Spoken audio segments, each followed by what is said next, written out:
الشيخ كايد المفلح العبيدات الذي اقترح أن يكون الرد بالهجوم على مواقع المستعمرات اليهودية ومعسكرات الجيش البريطاني غرب نهر الأردن.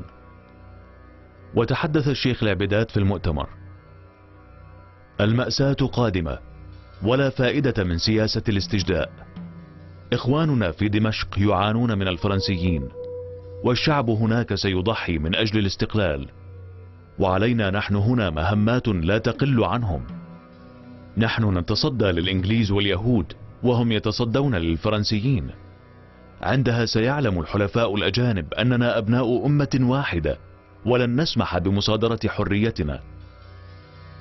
والحلم بأن تكون فلسطين عربية لن يتحقق إلا بموتنا جميعا، وخير الموت أن يكون على أرض فلسطين. كايد العبيدات ورفاقه عندما اجتمعوا وقرروا أن هنالك خطر صهيوني ويريدوا أن يشتبكوا، كان شعورهم بأن هؤلاء الدخلاء غرب